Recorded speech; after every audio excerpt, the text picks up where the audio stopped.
নমস্কার বন্ধুরা, তোমরা সবাই কেমন আছো? আশা করছি সবাই খুব ভালো আছে। আমিও কিন্তু খুব ভালো আছি। তো অনেক দিন পর একটা ভিডিও নিয়ে তো সবাই কিন্তু আজকে আমাদের বাড়িতে আসবে, আসার কথা।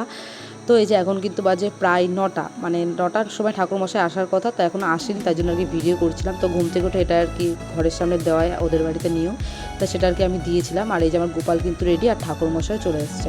ঠাকুরমশাই কিন্তু পুরো রাইট 9টার সময় এসছে।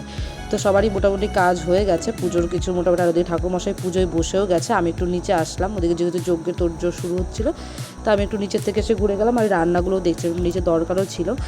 তো এই যে আস্তে আস্তে সব লোকজন আসছে, তোমাদের অবশ্যই দেখাবো, পুরো ভিডিওটা দেখতে থাকো, নয়তো বুঝবে না যে কে আসলো না আসলো। আর এদিকে কিন্তু ঠাকুরমশাই পুজো এইমাত্র বসলো, আর এদিকে সুদীপ্তর সব কিছু গোছাচ্ছিলো আর কি, ডেকোরেশনের সব কিছু সবাই কম বেশি করে গোছাচ্ছিল। আর এদিকে এই যে অমৃত স্নান করে নিয়েছে, আর ওদিকে জায়মু দিদির মেয়েদের সব ঘরে বসেছিল। আর এই যে এদিকে সব প্রসাদ সব রেডি, তাই আর কি ভিডিওতে তোমাদের যেটুখানি ক্লিপ নিয়ে দেখানোর সেটুখানি দেখাচ্ছিলাম আর কি। সবাই বসে, এই যে এখন যজ্ঞ শুরু হয়ে গেছে, আর যজ্ঞের সময় সবাই আর কি ছিল ওইখানটায়, সবাইকে কম বেশি দেখাতে পারলাম না। আর যাদের যাদের দেখালাম তারা এখানে ছিল, তাই দেখাতে পারলাম। আর সবাই ঘরে ছিল। তো দেখতে থাকো আর সাথে থাকো। আর সারাদিন কী হলো তোমরা এই ভিডিওতে না দেখলে বুঝবে না, তো দেখতে থাকো।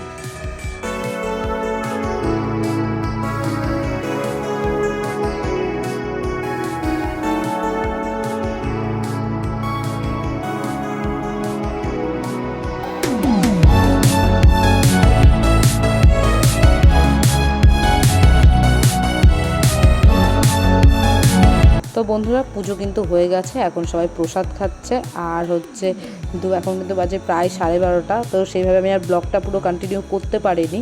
আর এই যে দুপুরের মেনুতে ছিল ফ্রাইড রাইস, খিচুড়ি, লাবড়া, আলুর দম, তারপর পায়েস। তো আমার ভিডিওটা কেমন লাগলো সবাই জানিও। এইটুকুনি আমার ভিডিওটা ছিল। তো ভালো থেকো, সুস্থ থেকো, টাটা বন্ধুরা।